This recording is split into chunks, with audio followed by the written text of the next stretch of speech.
아버님만 믿고 살게요. 그이도 갔는데 이제 이 넓은 세상에 저를 지켜줄 사람은 아버님뿐이잖아요. 하늘도 무심치 않았다. 7월의 장마는 끈질기게도 이어져 아들을 한 줌의 재로 만들어 납골 땅 차가운 벽 속에 가두고 돌아오는 길. 내내 억수 같은 비를 퍼부었다. 차창을 때리는 빗소리가 마치 내 가슴을 두드리는 망치질 소리처럼 들렸다. 65. 남들은 인생의 황혼이라며 뒷짐지고 물러날 나이에 나는 42의 젊은 아들을 앞세웠다. 백발의 아비가 흑발의 자식을 가슴에 묻는 고통을 옛사람들은 참척찬치이라 했던가. 그 단어가 주는 무게감은 실로 뼈를 으스러뜨리는 듯했다. 검은 세단 뒷좌석, 내 옆에는 며느리 서윤이 앉아 있었다. 45이라는 나이가 무색할 만큼 그녀는 여전히 고혹적이었다. 상복의 검은색이 그녀의 창백하리 많지 흰 피부를 더욱 도드라지게 만들었다. 며칠 밤을 새운 탓인지 퀭한 눈가는 붉게 충혈되어 있었지만 기이하게도 그 눈빛은 생기를 잃은 것이 아니라 오히려 습기를 머금은 채 번들거리고 있었다. 장례식장에서부터 그랬다. 조문객들이 밀려들 때마다 서유는 내 곁을 지켰다. 상주로서 당연한 자리였으나 그녀가 내게 몸을 기대오는 방식은 어딘가 미묘하게 어긋나 있었다. 슬픔에 겨워 몸을 가누지 못하는 며느리의 부축이라기엔 내 팔뚝을 감싸 쥐는 그녀의 손아 귀. 힘이 지나치게 뜨겁고 집요했다. 곡소리가 끊이지 않는 빈소의 향. 냄새 속에서도 나는 문득문득 그녀에게서 풍겨오는 짙은 살 냄새를 맡아야 했다. 그것은 죽음의 냄새와는 정반대에 있는 지독히도 살아있는 것의 비릿하고도 달콤한 향기였다. 아버님, 괜찮으세요? 정적을 깨고 서윤이 물었다. 그녀의 목소리는 물기를 머금어 낮게 깔렸다. 나는 창밖으로 시선을 돌린 채 짧게 고개를 끄덕였다. 산 사람은 살아야지. 그게 순리 아니겠니? 내 대답은 건조했다. 하지만 서윤은 내 대답에 만족하지 못한 듯 내 손등 위로 자신의 손을 겹쳐 올렸다. 차가운 에어컨 바람 탓인지 아니면 내 마음이 식어버린 탓인지 내 손은 얼음장 같았는데 그녀의 손바닥은 불덩이처럼 뜨거웠다. 그 열기가 소름 끼치도록 생경하여 나는 하마터면 손을 뿌리칠 뻔했다. 저 아버님만 믿고 살게요. 그이도 갔는데 이제 이 넓은 세상에 저를 지켜줄 사람은 아버님뿐이잖아요. 그녀가 내 쪽으로 몸을 틀며 속삭였다. 젖은 눈망울이 나를 올려다보았다. 그 눈빛. 장례식장 영정사진 앞에서 나를 훔쳐보던 그 눈빛이었다. 남편을 잃은 미망인의 절망이라기보다는 새로운 먹잇감을 탐색하는 짐승의 안광처럼 끈적하고 깊었다. 나는 애써 그 시선을 외면하며 눈을 감았다. 아들 녀석은 도박 빚에 시달리다 의문의 교통사고로 세상을 떴다. 녀석이 남긴 것은 막대한 빚과 이 여자뿐이었다.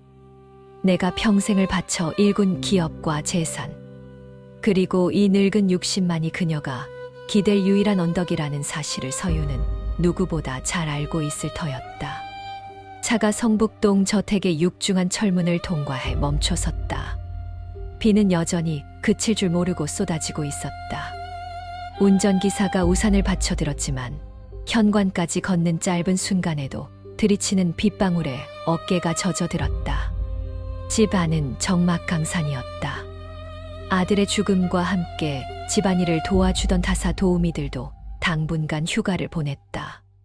텅 빈 거실에는 앤티크 가구들이 주인 잃은 유물처럼 덩그러니 놓여 있었다. 2층으로 올라가는 계단참에 걸린 가족 사진 속에서 아들은 환하게 웃고 있었지만 이제 그 웃음은 박제된 과거일 뿐이었다. 씻고 좀 쉬거라. 나도 들어가마. 나는 도망치듯 서재가 딸린 내 침실로 향하려 했다. 이 거대한 공간에 단둘이 남겨졌다는 사실이 주는 압박감이 숨통을 조여왔기 때문이다. 아버님, 서윤이 나를 불러 세웠다. 뒤를 돌아보니 그녀가 현관의 어스름한 조명 아래 서 있었다. 젖은 상복 자락이 그녀의 몸선을 따라 흐르고 있었다. 오늘 밤은 혼자 있기 무서워요. 비도 이렇게 많이 오는데. 그녀의 말끝이 파르르 떨렸다. 단순한 공포심 때문일까? 아니면 다른 의도가 있는 것일까? 65해를 살아오며 수많은 사람을 겪어본 나의 직감이 경고음을 울렸다. 하지만 며느리의 처연한 모습을 보고 매몰차게 대할 수 있는 시아버지가 과연 몇이나 될까? 나는 짐짓엄한 표정을 지으며 말했다. 피곤해서 그럴 게다. 따뜻한 물로 씻고 푹 자면 괜찮아질 거다. 방문은 잠그지 말고 열어두마. 무슨 일 있으면 부르거라. 그것이 내가 할 수 있는 최선의 배려이자 방어였다. 서재로 들어와 문을 닫았지만 심장은 불규칙하게 뛰었다. 넥타이를 풀어 헤치고 위스키 한 잔을 따랐다. 독한 술이 식도를 타고 내려가며 위장을 뜨겁게 달구었지만 뼛속 깊이 스며든 한기는 가시지 않았다. 아들의 죽음이 가져다준 상실감인지 아니면 며느리가 풍기는 묘한 긴장감 때문인지 알 수 없었다. 시간이 얼마나 흘렀을까? 자정은 이미 넘긴 시각이었다. 빗소리는 더욱 거세져 천둥 소리까지 섞여 들려왔다. 잠을 이루지 못하고 서재 의자에 파묻혀 있는데 문이 소리 없이 열렸다. 아버님, 주무세요? 서윤이었다. 그녀는 상복을 벗고 얇은 실크 잠옷 차림이었다. 무릎까지 내려오는 하얀 잠옷은 단정해 보였지만 얇은 천 위로 비치는 실루엣은 민망할 정도로 적나라했다. 갓 씻고 나온 듯 젖은 머리카락에서 풍기는 샴푸 향기가 위스키 향을 덮으며 방 안으로 밀려 들어왔다. 아직 안 잤다. 무슨 일이냐? 나는 당황함을 감추려 짐짓 목소리를 깔았다. 서윤은 쟁반에 따뜻한 우유 한 잔을 받쳐 들고 다가왔다. 불이 켜져 있길래 잠 안 오시면 이거라도 드세요. 따뜻하게 데웠어요. 그녀가 책상 위에 우유 잔을 내려놓으며 내 곁으로 다가왔다.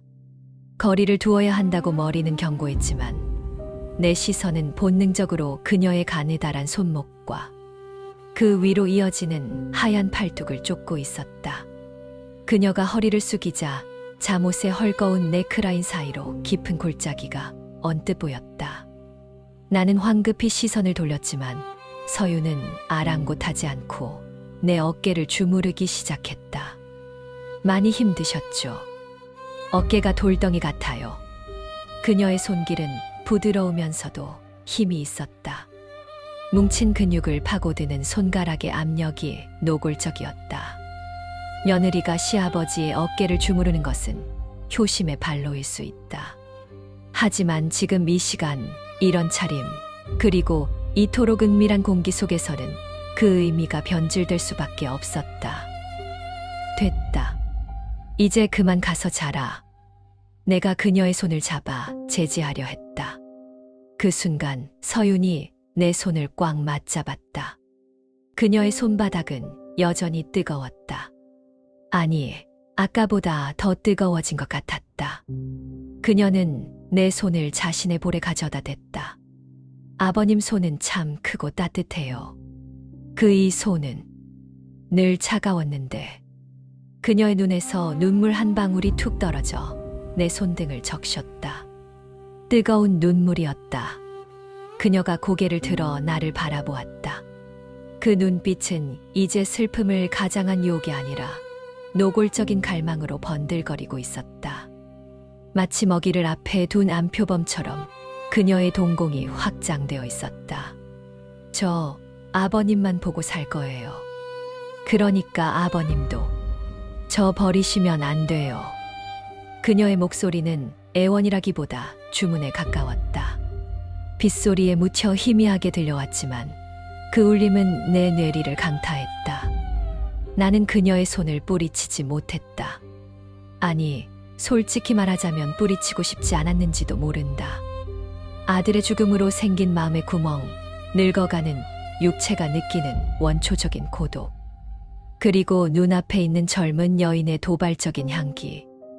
이 모든 것이 뒤섞여 이성을 마비시키고 있었다. 서유는 잡은 내 손을 천천히 아래로 내렸다. 그녀의 가슴께에서 멈춘 내 손끝에 심장의 고동이 전해져 왔다. 쿵, 쿵, 쿵. 그것은 그녀의 심장 소리인가? 아니면 나의 심장 소리인가? 서유나. 나도 모르게 그녀의 이름을 불렀다. 며느리가 아닌 한 여자의 이름으로. 그녀의 입가에 묘한 미소가 번졌다. 슬픔에 잠긴 미망인의 미소라기엔 너무나도 요염하고 승리감에 도취된 듯한 미소였다. 네, 아버님. 저 여기 있어요. 아버님 곁에요. 그녀가 한 걸음 더 다가와 내 무릎 사이에 섰다.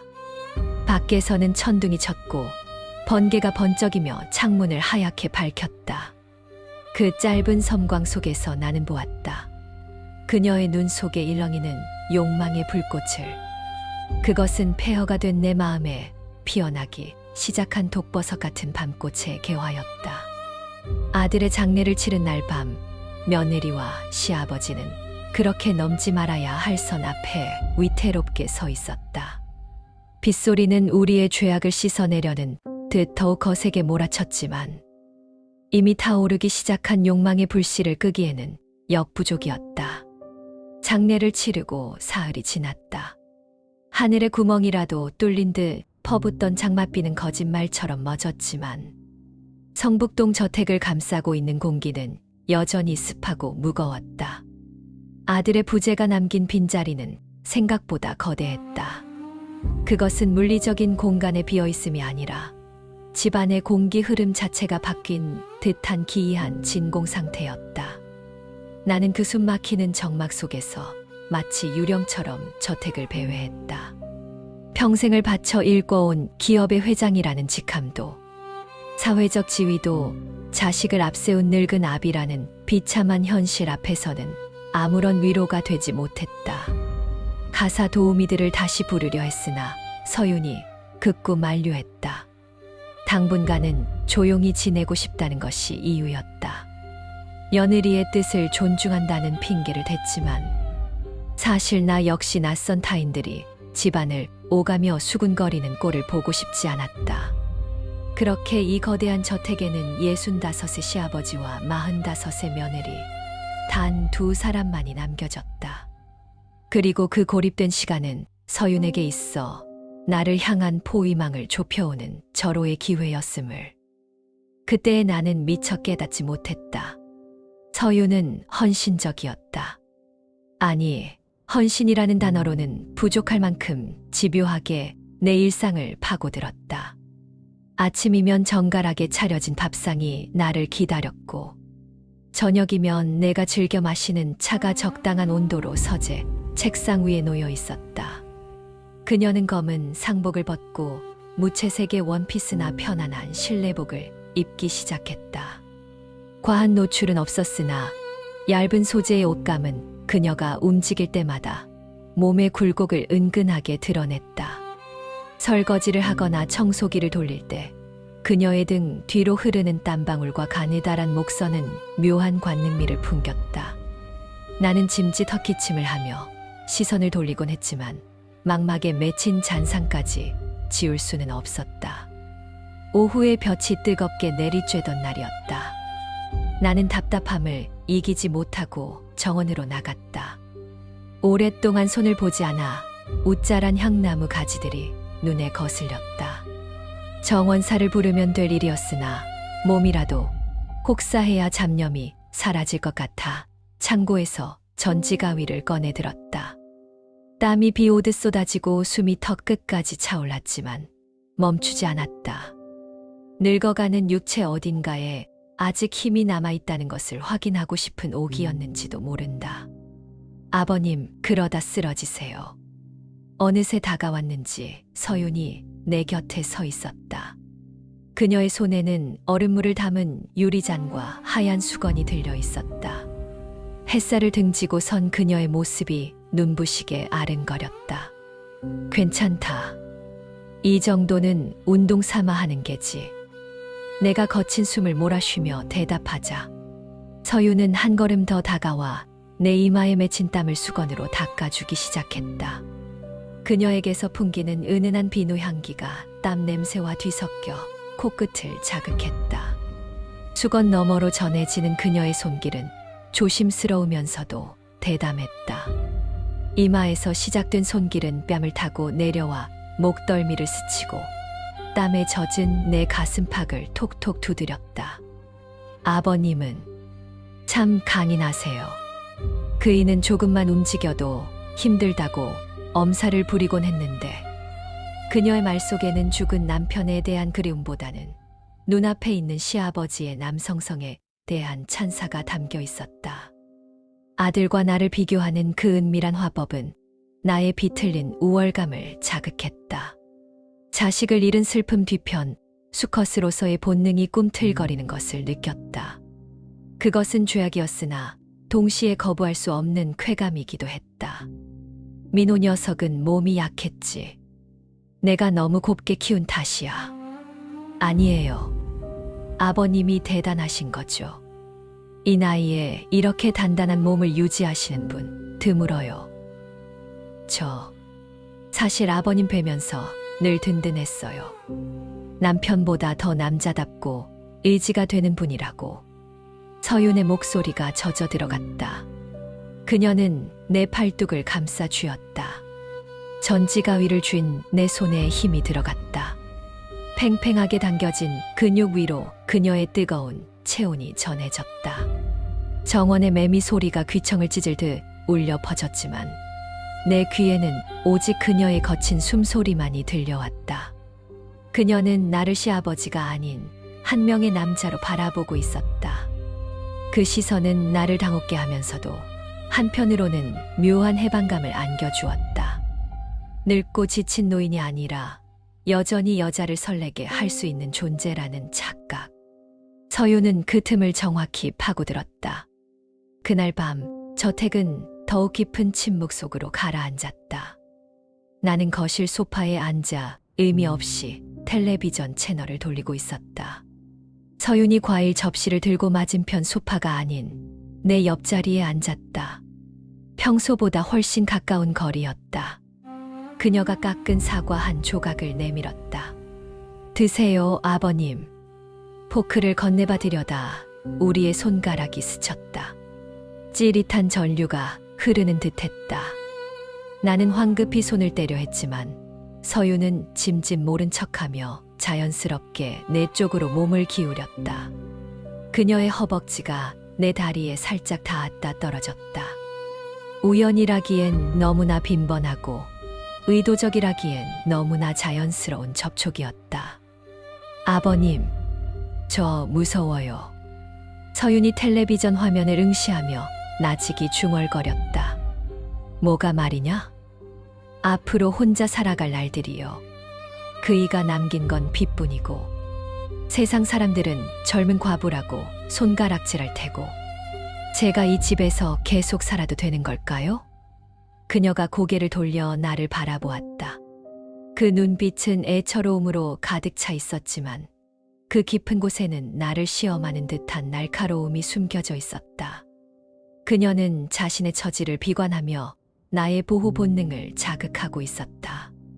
동시에 이 넓은 저택에서 나를 떠나지 않겠다는 의지를 우회적으로 표현하고 있었다. 그런 소리 마라. 내가 갈 데가 어디 있다고. 내가 살아있는 한 너를 내치는 일은 없을 게다. 빈 문제는 내가 알아서 하마. 결국 나는 그녀가 원하는 답을 내놓고 말았다.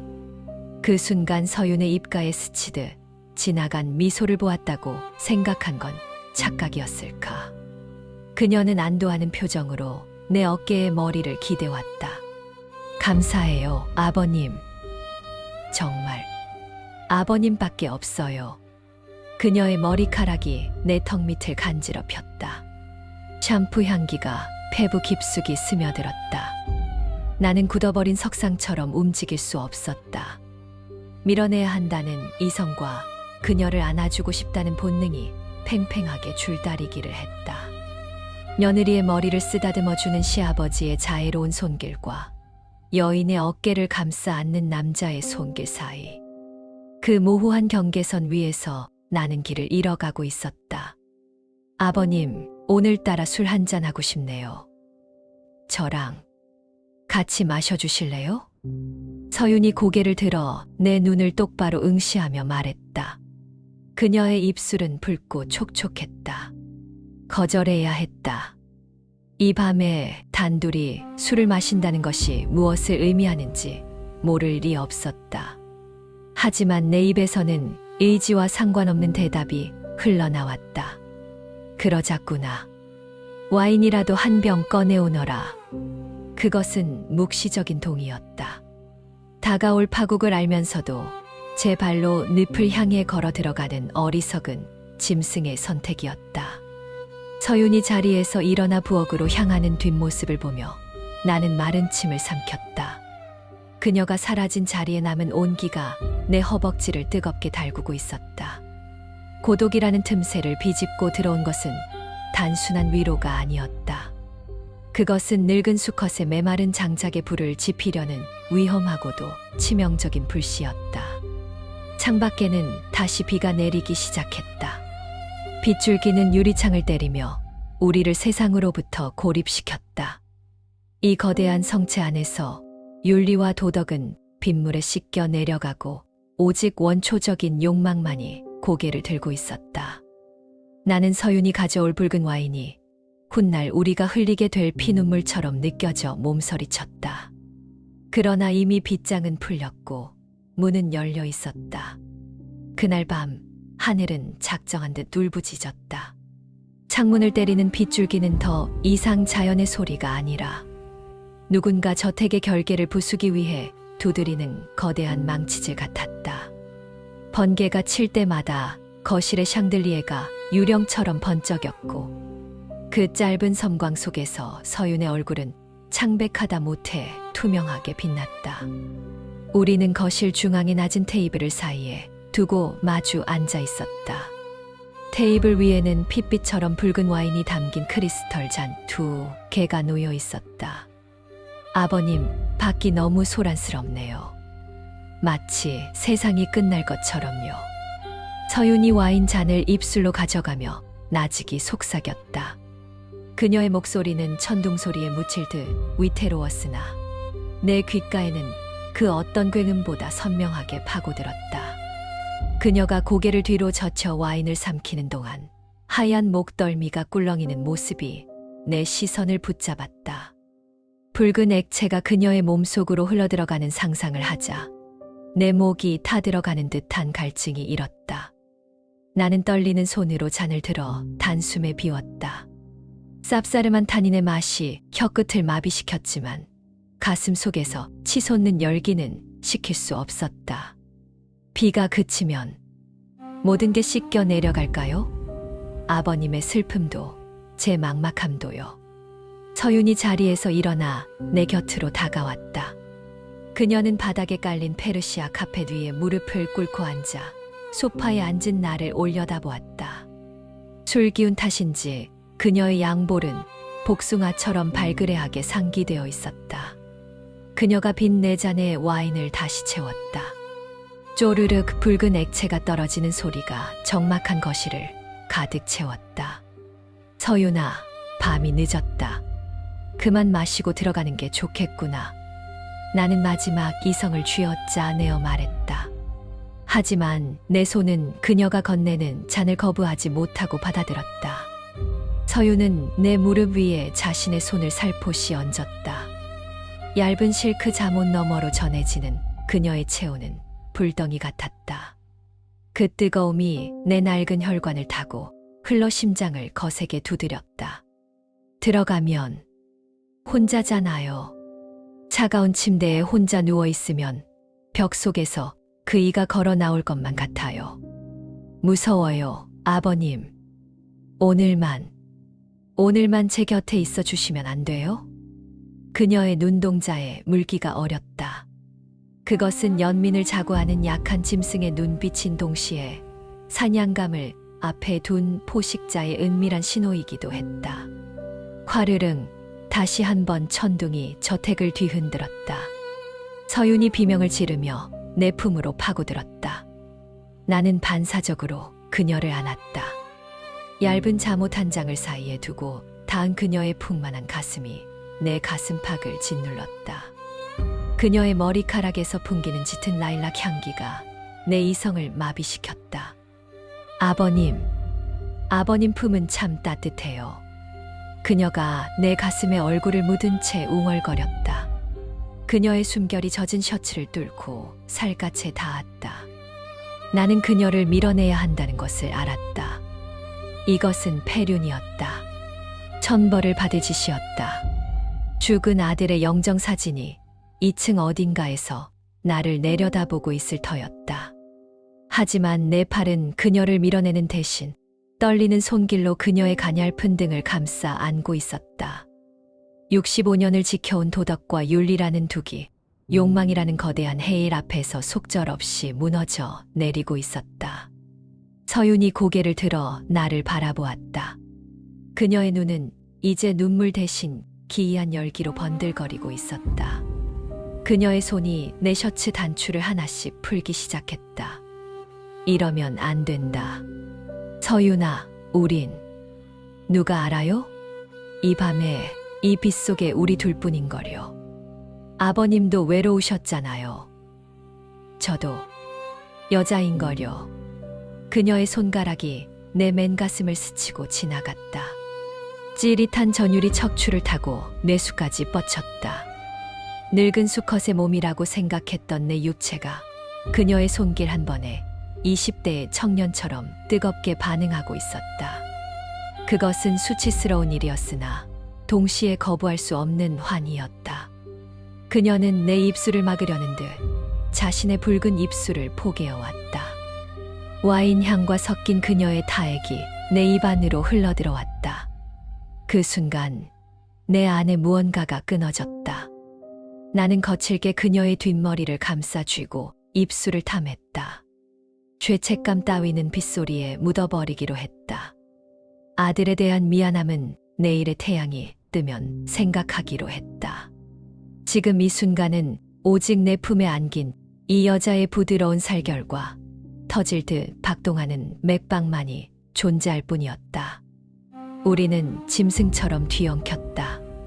소파 위에서 그리고 카펫 위에서 번개가 칠 때마다 드러나는 그녀의 나시는 르누아르의 그림처럼 풍만하고 아름다웠다. 그녀는 수동적인 며느리가 아니었다. 나를 리드하고 내 안의 욕망을 끄집어내는 요부였다.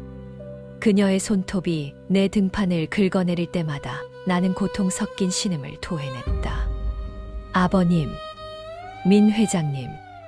절정의 순간 그녀가 내 귓가에 속삭인 호칭은 아버님과 회장님으로 같다. 그것은 나를 가족의 울타리 안에서 끌어내어 권력과 재력을 가진 한 명의 수컷으로 인정한다는 선언과도 같았다. 나는 그 달콤한 호칭에 취해 더욱 격렬하게 그녀를 탐했다. 밖에서는 폭우가 세상을 집어삼킬 듯 쏟아졌지만 우리 두 사람이 만들어내는 거친 숨소리와 마찰음은 그 빗소리마저 압도했다.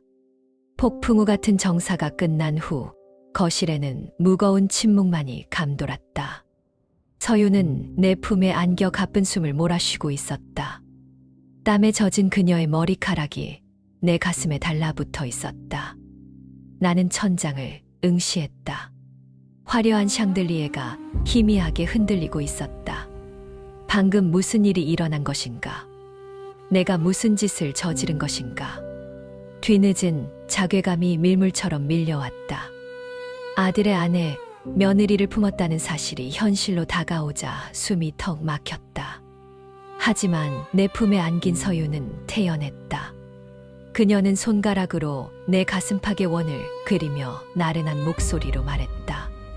이제 우린 공범이에요, 아버님. 그녀의 말에 소름이 돋았다. 공범. 그렇다. 우리는 천륜을 어긴 공범자가 되었다. 하지만 그녀의 목소리에는 두려움이나 후회는커녕 묘한 안도감과 승리감이 배어 있었다. 그녀가 고개를 들어 나를 보며 웃었다. 헝클어진 머리카락 사이로 보이는 그 미소는 장례식장에서 보았던 그 젖은 눈빛보다 훨씬 더 위험하고 치명적이었다. 후회하세요? 그녀가 물었다. 나는 대답할 수 없었다. 후회한다고 말하기엔 방금 느꼈던 쾌락이 너무나 강렬했고, 후회하지 않는다고 말하기엔 내 영혼이 너무나 더러워져 버렸다. 나는 그저 묵묵히 그녀의 어깨를 감싸 안을 뿐이었다. 밖은 여전히 비가 내리고 있었다. 하지만 이제 그 비는 내 죄를 씻어주는 정화수가 아니라 나를 더 깊은 수렁으로 밀어넣는 흙탕물처럼 느껴졌다. 서윤이 내 가슴에 키스하며 몸을 일으켰다. 그녀의 나신이 어둠 속에서 하얗게 빛났다. 그녀는 바닥에 떨어진 와인잔을 집어들었다. 한 잔 더 해요, 우리. 이 밤은 아직 길잖아요. 그녀가 건네는 잔을 나는 거부하지 못했다. 이미 선은 넘었고 돌아갈 다리는 불타버렸다. 나는 그녀가 따라주는 독배를 마시며 스스로 지옥의 문을 열고 들어갔음을 직감했다. 아들이 죽고 남겨진 폐허, 그 잿더미 위에서 피어난 밤꽃은 지독한 향기를 내뿜으며 나를 질식시키고 있었다. 뇌우가 치는 밤, 성북동 저택의 거실은 욕망과 타락이 뒤엉킨 아수라장이었다. 그리고 나는 그 아수라장의 주인이 되어 며느리라는 이름의 요부와 함께 파멸을 향한 춤을 추기 시작했다. 장마가 끝나고 찾아온 불볕 더위는 사람의 진을 빼놓을 만큼 지독했다. 하지만 성북동 저택 안, 나의 시간은 계절의 순환을 잊은 채 끈적한 욕망의 늪에 고여 있었다. 서윤과의 관계는 뇌우가 치던 밤의 일회성 일탈로 끝나지 않았다. 오히려 둑이 터진 강물처럼 벗잡을 수 없이 범람하여 내 일상의 모든 영역을 침수시켰다. 나는 며느리의 몸을 탐하는 폐륜하라는 자괴감과 뒤늦게 찾아온 육체적 쾌락 사이에서 위태로운 줄타기를 하고 있었다. 아침 식탁에서 마주치는 그녀의 눈빛은 밤의 열기를 고스란히 담고 있었고, 그 은밀한 시선 교환은 늙은 내 심장에 위험한 활력을 불어넣었다. 나는 흰머리를 염색하고 옷장에 처박혀 있던 명품 슈트를 꺼내 입었다. 거울 속에 비친 나는 회춘한 노신사가 아니라 욕정에 눈이 멀어 영혼을 팔아버린 파우스트의 형상이었다. 그러나 달콤한 독배의 효력은 그리 오래가지 않았다. 파국은 예고 없이 아주 건조하고 사무적인 얼굴로 찾아왔다. 오후 2시 회사 고문 변호사인 김 변호사가 저택을 방문했다. 그는 30년을 내 곁에서 보좌해온 신복이었으나 이날 그의 표정은 전에 없이 어둡고 딱딱했다. 서재에 마주 앉은 그는 가방에서 두툼한 서류 봉투 하나를 꺼내 테이블 위에 올려놓았다. 회장님, 마음의 준비를 하셔야겠습니다. 민호 군이 생각보다 훨씬 복잡한 문제를 남기고 떠났습니다. 김 변호사의 목소리는 낮았지만 그 내용은 천둥보다 더 큰 충격이었다. 봉투 속에서 쏟아져 나온 것은 차용증과 각서, 그리고 독촉장들이었다. 사채, 불법 도박 빚, 그리고 회사 명의를 도용한 횡령 내역까지. 아들놈이 저지른 짓이라고는 믿기 힘들 만큼 그 규모는 천문학적이었다. 단순히 빚을 진 수준이 아니라 내가 평생을 바쳐 일군 그룹의 근간을 흔들 수 있을 만큼의 거대한 시한폭탄이었다. 이게 다 민호가 한 짓이란 말인가. 내 인감을 도용해서 손이 부들부들 떨렸다. 혈압이 치솟아 뒷목이 뻣뻣해졌다. 그렇습니다. 그리고 이 모든 과정에 연대 보증인으로 서윤님의 이름이 올라가 있습니다. 며느님도 이 사실을 모르지 않았을 겁니다. 김 변호사의 말에 내 머릿속이 하얗게 전멸했다. 서윤이 알고 있었다고. 그 순진하고 가련한 얼굴로 남편의 죽음을 슬퍼하며 내 품에 안기던 그녀가 김 변호사를 돌려보낸 후 나는 서류 뭉치를 손에 쥐고 2층으로 올라갔다. 발걸음이 천근만근 무거웠다. 믿고 싶지 않은 현실과 마주해야 한다는 공포, 그리고 배신감이 뒤섞여 속이 메스꺼웠다. 서윤의 방문은 열려 있었다. 그녀는 화장대 앞에 앉아 립스틱을 바르고 있었다. 거울 속에 비친 그녀의 얼굴은 내가 알던 청초한 며느리의 모습이 아니었다. 붉은 립스틱을 바른 입술은 섬뜩하리만치 선명했고 눈꼬리는 날카롭게 치켜 올라가 있었다. 서윤아. 내가 부르자 그녀는 립스틱을 멈추고 거울을 통해 나를 바라보았다. 놀라는 기색은 전혀 없었다. 마치 내가 올 것을 알고 있었다는 듯 그녀는 천천히 몸을 돌려 나를 마주했다. 오셨어요, 아버님. 김 변호사님 가셨나요? 그녀의 목소리는 건조했다. 물기를 머금은 듯 촉촉했던 그 목소리는 온데간데 없고 사막의 모래바람처럼 까칠한 냉기만이 감돌았다. 나는 손에 든 서류 뭉치를 그녀의 발치에 던졌다. 종이들이 힘없이 흩어지며 바닥을 덮었다. 이게 다 뭐냐? 내가 이걸 다 알고 있었던 거냐? 내 호통에도 서윤은 눈 하나 깜짝하지 않았다. 그녀는 바닥에 흩어진 서류들을 힐끗 내려다보더니 코웃음을 쳤다. 알고 있었냐고요? 당연하죠. 그 인간이 도박판에서 돈을 날릴 때마다 제가 가서 빌고 각서 쓰고 뒤치다꺼리한 게 몇 년인 줄 아세요? 그녀가 자리에서 일어났다. 그녀의 태도는 돌변해 있었다.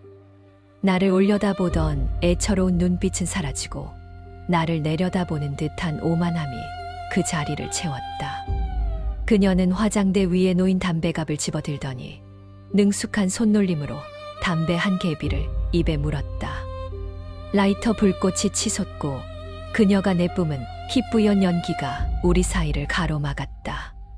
며느리가 시아버지 앞에서 담배를 피우다니 상상조차 할 수 없었던 하극상이었다.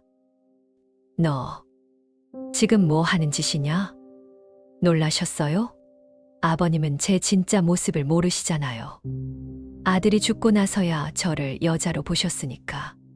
그녀의 말은 비수처럼 날아와 내 가슴에 꽂혔다. 그녀는 천천히 내게 다가왔다. 담배 연기 냄새가 그녀의 향수 냄새를 덮어버렸다. 민호 그 인간 껍데기만 번지르르 했지 속은 썩어 문드러진 쓰레기였어요. 저를 때리고 욕하고 돈 구해오라고 협박하고 제가 겪은 지옥을 아버님이 상상이나 하실 수 있으세요? 그녀의 눈에서 살기사치가 번뜩였다. 그것은 오랜 세월 억눌려온 분노와 증오의 결정체였다. 나는 뒷걸음질 쳤다. 내가 품었던 여자가 내가 위로해 주려 했던 가련한 며느리가 실은 복수심에 불타는 마녀였다는 사실에 다리가 풀릴 지경이었다. 그래서 나한테 접근한 거냐? 이 빚을 갚으려고? 내 물음에 서유는 비릿한 미소를 지었다. 그녀는 손을 뻗어 내 넥타이를 잡아당겼다. 며칠 전만 해도 설렘을 주었던 그 손길이 이제는 목을 조르는 올가미처럼 느껴졌다. 반은 맞고 반은 틀려요. 빚도 빚이지만 살아야 했으니까요. 아버님이 저를 내치면 저는 갈 곳이 없잖아요. 빚쟁이들한테 뜯어먹히느니 차라리 아버님을 잡는 게 낫다고 생각했어요. 아버님은 적어도 돈은 많고 저한테 약하시니까. 내가 어떻게 나한테 이럴 수 있니? 나는 너를 진심으로. 진심. 서윤이 내 말을 끊고 깔깔거렸다. 그 웃음소리가 텅 빈 저택을 공명하며 울렸다. 아버님, 착각하지 마세요. 아버님이 느끼신 건 사랑이 아니라 늙은 수컷의 욕정일 뿐이에요. 며느리를 탐한 시아버지. 그 추악한 진실을 진심이라는 단어로 포장하지 마세요. 역겨우니까. 그녀의 독설은 거침이 없었다. 나는 할 말을 잃었다. 그녀의 말이 틀리지 않았기 때문이다. 내 욕망의 밑바닥을 들킨 수치심에 얼굴이 화끈거렸다. 서유는 내 굳어버린 얼굴을 보며 만족스러운 듯 표정을 풀었다. 그녀는 다시 부드러운 그러나 치명적인 독을 품은 목소리로 속삭였다. 하지만 걱정 마세요, 아버님. 저는 아버님을 떠나지 않아요. 아니, 못 떠나죠. 이 빚 아버님이 다 해결해 주실 거잖아요. 그렇죠. 그녀의 손이 내 뺨을 쓰다듬었다. 그것은 애무가 아니라 협박이었다. 만약 내가 빚을 갚아주지 않는다면 우리의 부적절한 관계를 세상에 폭로하겠다는 무언의 경고였다. 우린 이제 한 배를 탔어요. 아버님은 저를 가졌고 저는 아버님의 돈이 필요하고 서로 윈윈윈윈 아닌가요? 아버님 명예가 땅에 떨어지는 꼴을 보고 싶지 않으시다면 제 빚부터 정리해 주세요. 그게 제 몸값이라고 생각하시고요. 서유는 담배를 재떨이에 비벼 껐다. 붉은 불씨가 검게 으스러지는 모습이 마치 내 남은 인생 같았다. 나는 그녀를 밀쳐내지도 욕을 퍼붓지도 못했다. 이미 내 발목은 그녀가 쳐놓은 거미줄에 단단히 묶여 있었다. 아들의 빚 500억, 그리고 며느리와의 불륜. 이 두 가지 족쇄는 나를 꼼짝달싹 못하게 만들었다. 창밖에서는 다시 매미떼가 울어대기 시작했다. 그 소리가 마치 나를 비웃는 조소처럼 들렸다. 서유는 다시 화장대 앞에 앉아 콧노래를 흥얼거리며 머리를 빗었다. 거울 속의 그녀는 너무나도 평온해 보였다. 나는 그 모습을 멍하니 바라보았다. 내가 사랑했다고 믿었던 여자는 허상이었고 내 앞에 있는 것은 생존을 위해 괴물이 되기를 선택한 한 인간이었다. 오늘 저녁은 나가서 먹을까요? 아버님, 아주 비싼 걸로 사주세요. 이제 돈 아끼실 필요 없잖아요. 그녀가 뒤를 돌아보며 윙크했다. 그 가벼움이 나를 더욱 절망케 했다. 나는 비틀거리며 방을 나갔다. 복도를 걷는 내내 등 뒤에서 그녀의 웃음소리가 따라왔다. 저택은 더 이상 안식처가 아니었다. 이곳은 화려하게 장식된 감옥이었고 나는 그 감옥의 간수이자 동시에 죄수였다. 쾌락의 대가는 가혹했다. 며느리의 유혹 뒤에 숨겨져 있던 가시는 이제야 그 날카로운 본색을 드러내어 내 심장을 정조준하고 있었다. 나는 서재로 돌아와 위스키 병을 집어들었다. 잔에 따를 새도 없이 병째 입으로 가져갔다. 독한 술로도 씻어낼 수 없는 패배감과 공포가 온몸을 휘감았다. 이제 돌이킬 수 없다.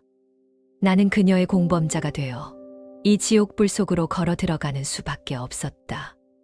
계절은 어김없이 흘러 그토록 뜨겁게 대지를 달구던 여름의 열기도 서늘한 가을바람 앞에 자취를 감추었다. 성북동 저택의 정원에는 붉게 타오르던 장미들이 시들어 검은 고개를 떨구었고 그 자리를 대신해 마른 낙엽들이 뒹굴며 스산한 소리를 내었다. 그것은 마치 화려했던 내 인생이 저물어가는 소리이자 우리 두 사람이 함께 걸어가는 파멸의 행진곡처럼 들렸다. 아들이 남긴 500억이라는 천문학적인 빚을 청산하는 과정은 내 살점을 도려내는 것과 같았다. 평생을 바쳐 일군 그룹의 지분을 헐값에 넘기고 알짜배기 부동산들을 급매물로 내놓았다. 평생 나를 회장님이라 부르며 굽신거리던 이들이 내가 무너져가는 꼴을 보며 뒤에서 수군거리는 소리가 환청처럼 들려왔다. 노망이 났다. 며느리한테 홀려 집안을 말아먹었다는 소문은 꼬리에 꼬리를 물고 증권가 찌라시를 도배했다. 명예는 땅에 떨어졌고 사회적 지위는 박탈당했다. 하지만 기이하게도 나는 그 모든 상실 앞에서 담담했다. 아니, 오히려 홀가분했다. 내가 잃은 것은 껍데기뿐이었고 내가 얻은 것은 내 곁에서 숨 쉬는 서윤이라는 실체였기 때문이다. 모든 빚을 청산하던 날, 나는 텅 빈 서재에 앉아 마지막 서류에 도장을 찍었다. 붉은 인주가 종이 위에 선명한 자국을 남겼다. 그것은 내 인생의 마침표이자 서윤과의 새로운 계약서였다. 문이 열리고 서윤이 들어왔다. 그녀는 더 이상 상복을 입지 않았다. 짙은 와인색 드레스가 그녀의 몸을 감싸고 있었다. 그녀는 내 앞에 놓인 서류들을 훑어보더니 만족스러운 듯 입꼬리를 올렸다. 고생하셨어요, 아버님. 아니, 이제는 그냥 그이라고 불러드려야 하나요? 그녀의 농담에는 뼈가 있었다. 그녀는 내가 치른 대가가 무엇인지 정확히 알고 있었다. 나는 자리에서 일어나 창가로 다가갔다. 창밖에는 앙상한 가지를 드러낸 나무들이 바람에 흔들리고 있었다. 이제 빚쟁이들은 오지 않을 거다. 내가 원하던 자유를 얻었으니 떠나고 싶으면 떠나거라. 나는 짐진 마음에도 없는 소리를 내뱉었다. 하지만 내 등 뒤에 꽂히는 그녀의 시선을 느끼며 나는 그녀가 떠나지 않으리라는 것을, 아니 떠날 수 없으리라는 것을 알고 있었다. 우리는 이미 서로의 치부를 너무 많이 보았고 서로의 죄악에 깊이 중독되어 있었다. 서윤이 다가와 내 등 뒤에서 팔을 둘러 안았다. 그녀의 따뜻한 체온이 등판을 타고 전해졌다. 어딜 가요? 제가 갈 곳이 어디 있다고. 그리고 아버님도 제가 없으면 안 되시잖아요. 이 넓은 집에 혼자 남아 그 고독을 다시 견디실 수 있겠어요? 그녀의 속삭임은 잔인할 정도로 정확했다. 나는 그녀의 손을 잡아 풀지 않았다. 그렇다. 나는 고독이 두려웠다. 명예를 잃고 재산을 잃는 것보다 이 늦은 나이에 다시 혼자가 되어 차가운 침대에서 눈을 뜨는 것이 죽기보다 싫었다. 설령 그녀가 나를 사랑하지 않는다 해도, 설령 그녀가 내 돈을 보고 연기하는 것이라 해도 상관없었다. 그녀가 주는 온기, 그녀가 내뿜는 향기, 그녀가 주는 육체적 쾌락만이 내 남은 생을 지탱할 유일한 마약이었다. 우리는 세상으로부터 스스로를 유폐시켰다. 가사 도우미도 운전기사도 모두 내보냈다. 저택의 높은 담장은 세상의 비난을 막아주는 방패이자 우리를 가두는 감옥이 되었다. 낮에는 커튼을 쳐둠을 유지했고 밤이면 촛불을 켜고 둘만의 연회를 열었다. 값비싼 가구들이 하나둘 팔려나가 횡해진 거실에서 우리는 마치 세상의 마지막 연인들처럼 춤을 추고 술을 마셨다. 어느 늦은 밤 겨울을 재촉하는 비가 추적추적 내리고 있었다. 우리는 벽난로 앞에 앉아 있었다. 타오르는 불꽃이 서윤의 얼굴을 붉게 물들였다. 그녀는 내 무릎에 머리를 베고 누워 나를 올려다보았다. 그녀의 눈가에는 이제 며느리로서의 조심성도 판무파탈로서의 도끼도 사라지고 없었다. 그저 함께 지옥을 걷는 동반자의 피로하고도 나른한 눈빛만이 남아 있었다. 사람들이 우리를 뭐라고 부르는지 아세요? 서윤이 물었다. 괴물들이라고 하더구나. 내가 덤덤하게 대답했다. 서윤은 킥킥거리며 웃었다. 괴물, 나쁘지 않네요. 평범한 인간으로 사느니 차라리 욕망에 솔직한 괴물이 되는 게 나아요. 아버님도 그렇게 생각하시죠? 그녀가 손을 뻗어 내 주름진 뺨을 어루만졌다. 나는 그녀의 손길에 얼굴을 비볐다. 거칠어진 내 피부와 그녀의 부드러운 손바닥이 마찰하며 묘한 안도감을 주었다. 그래, 우린 공범이니까. 지옥 끝까지 함께 갈 공범. 내 말에 서윤이 몸을 일으켜 내 입술에 키스했다. 그것은 격정적인 정욕의 키스가 아니라 서로의 존재를 확인하는 서글픈 입맞춤이었다. 우리는 알고 있었다. 이 관계의 끝이 결코 아름답지 않으리라는 것을. 언젠가 내 돈이 바닥나고 내 육체가 더 이상 그녀를 만족시키지 못할 때 이 위태로운 성은 모래성처럼 무너져 내릴 것이다. 하지만 그때가 오기 전까지 우리는 이 폐허 위에서 피어난 밤꽃의 향기에 취해 서로를 탐닉할 것이다. 사랑해요. 나의 공범자님. 서윤의 고백은 거짓일지도 모른다. 하지만 그 순간만큼은 진실보다 더 달콤하게 내 귓가를 파고들었다. 나는 그녀를 품에 안고 벽난로 속으로 다 들어가는 장작을 바라보았다. 내 인생도 저 장작처럼 타고 있었다. 재가 되어 사라질지언정 지금 이 순간만큼은 뜨겁게 타오르고 싶었다. 아들의 아내를 탐한 부도덕한 시아버지, 남편의 아버지를 유혹한 패륜적인 며느리. 세상이 우리에게 던지는 돌팔매질은 저택의 두꺼운 벽에 부딪혀 튕겨나갔다. 우리는 얽히고 설킨 채 밤의 깊은 곳으로 침잠했다. 밖에서는 비바람이 몰아치고 있었지만 우리의 지옥은 따뜻하고 아늑했다. 죄책감은 무뎌졌고 수치심은 쾌락에 마모되었다. 나는 서윤의 머리카락에 얼굴을 묻으며 생각했다. 이것이 파멸이라면 기꺼이 받아들이겠노라고. 남은 생의 모든 순간을 그녀와 함께 타락의 길을 걷는데 바치겠노라고. 폐허가 된 내 영혼밭에 피어난 한 송이 밤꽃 서윤. 그녀는 나의 독이자 약이었고 나의 천국이자 지옥이었다.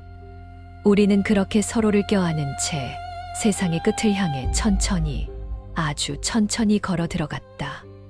창밖의 어둠이 우리를 완전히 집어삼킬 때까지. 이상으로 다소 파격적이고 금기시되는 소재였기에 읽으시는 동안 마음 한구석이 불편하거나 무거우셨을지도 모르겠습니다. 이 사연은 단순히 자극적인 치정을 그리기보다는 인생의 황혼기에 찾아온 지독한 고독과 그 틈을 파고드는 욕망의 속성을 탐구해보고자 했습니다. 주인공 민 회장의 선택은 도덕적으로 지탄받아 마땅하지만 그 이면에 깔린 인간적인 외로움과 누군가에게 의지하고 싶은 나약함은 우리 모두가 가지고 있는 그림자가 아닐까 합니다. 사연 속의 두 주인공은 세상과 단절된 채 그들만의 성에 갇히는 결말을 맞이했습니다. 그것은 사랑이라기보다는 서로의 결핍을 채우기 위한 처절한 생존 방식이었을 것입니다. 부디 여러분의 삶은 이들과 달리 밝고 건강한 관계 속에서 진정한 따뜻함을 나누시기를 소망합니다. 가을이 깊어갑니다. 쌀쌀해지는 날씨에 건강 유의하시고 곁에 있는 소중한 가족, 친구, 이웃들과 따뜻한 차 한 잔 나누며 온기를 채우는 행복한 나날 되시기를 진심으로 기원합니다. 부족한 글을 끝까지 읽어주셔서 감사합니다. 항상 건강하고 행복하세요.